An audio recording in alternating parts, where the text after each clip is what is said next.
First time in 2024 we've pulled the trailer out of its storage shed.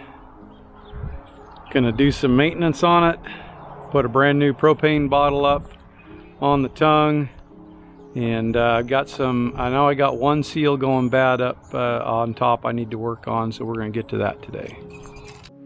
Yeah, doing the usual checks up here. I knew this seal was coming apart a little bit. I did some temporary fixes and filled some gaps where it was coming off, but the seal around the skylight really needs to be replaced. So before we head anywhere, which we want to go on a trip here in just a little over a week, I need to get this thing fixed and back up to where it should be. So that's the job today. I am by no means an RV repair guy, but I have seen enough videos to know you can get this sealant to come off. You just have to take it slow.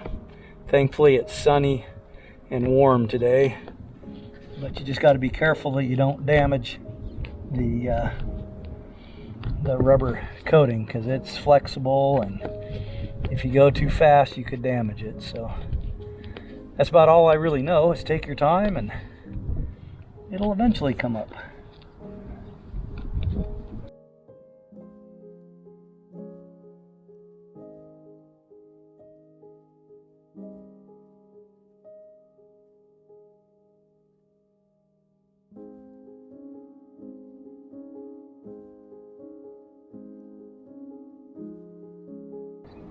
Alright, so I got the sealant cleaned up from around the shower vent and the skylight, and what I've noticed is it was having the most difficult attaching to the acrylic top to the skylight. It was really hard to get off of the ABS.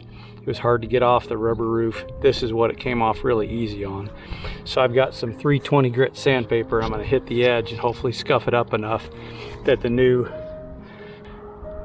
bit of sealant that I'll be putting on is the Dicor, and hopefully it'll stick better once I get that sanding done to it. Well, as you can tell, the weather's changed a bit. The camera battery died when I was working on the roof earlier, but we're prepping to leave. We're supposed to leave tomorrow for our trip to Texas to see the eclipse, and we're just doing some basic maintenance. Let's climb up on the roof and I'll show you what I got done up there. So here it is.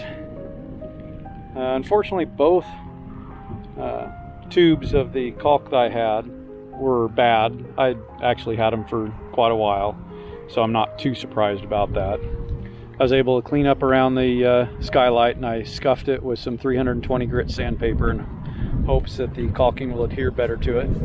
But it's fully sealed and weather tight, which is good because we've got rain. One of the things we did over this winter is I had just treated the counter extension and the sink cover with just standard varnish, but redwood was really soft wood, and some friends of ours were willing to help us out, and we sanded them down and epoxy coated them. So now the surface is a lot harder and should be able to put up with a lot more use than what I had done previously. So this will be the first time with the trailer that we've had these refinished, and hopefully they'll do really good this year. Just going to do a quick little overview of what we carry inside the truck. Over here we've got our screen room. It's a gazelle, I think it is, gazebo. It's no poles to assemble or anything.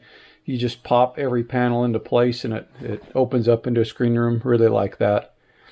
This is what we're using for our water when we're running dry. We like to carry a small cooler with us. For like if we go on a picnic lunch, we can put the picnic lunch inside there.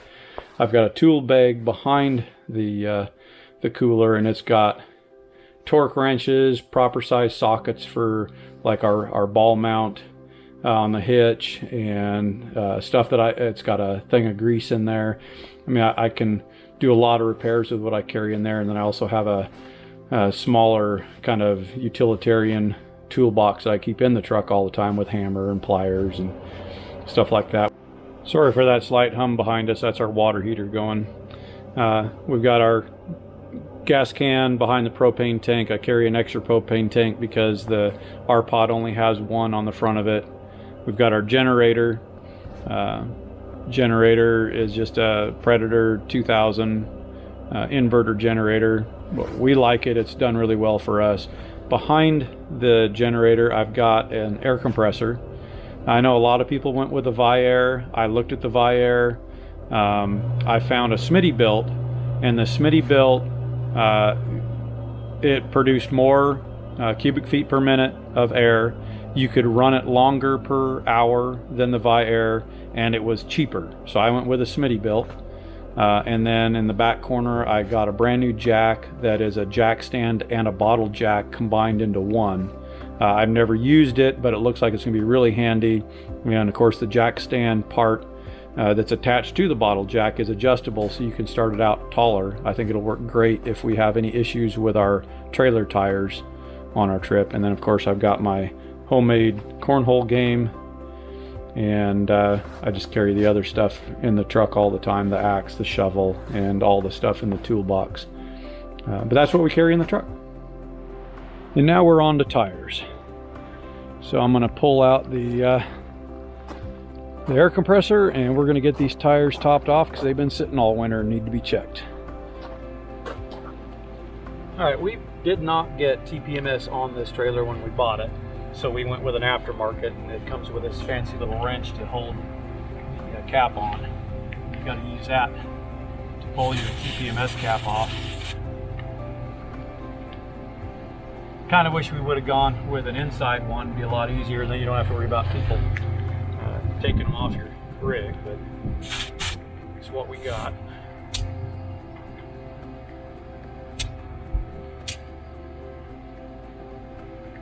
And these are the Goodyear Endurance, and they're rated to 80 psi max cold pressure.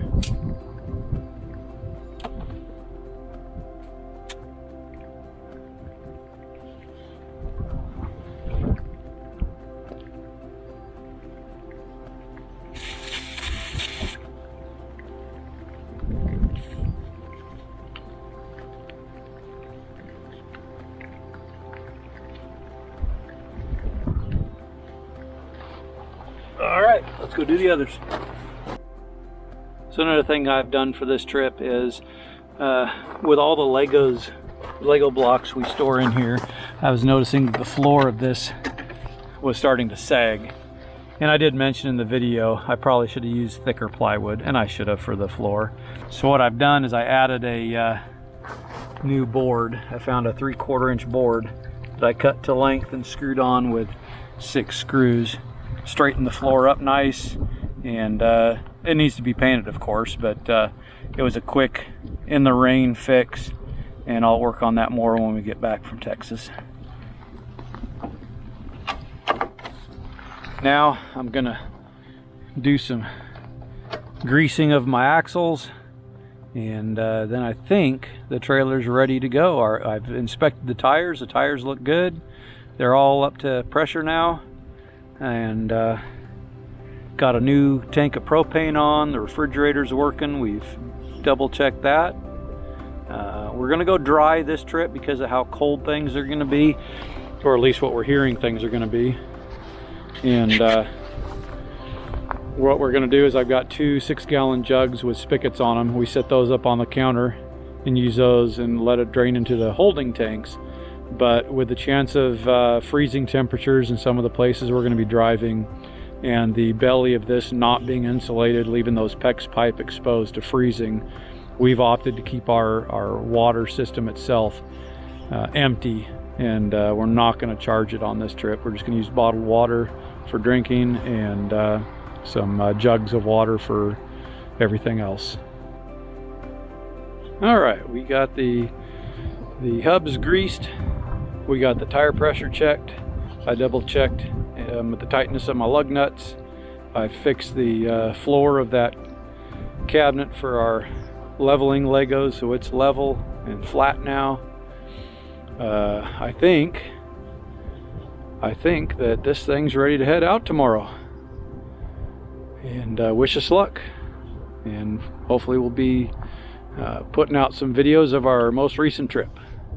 Thanks for coming along.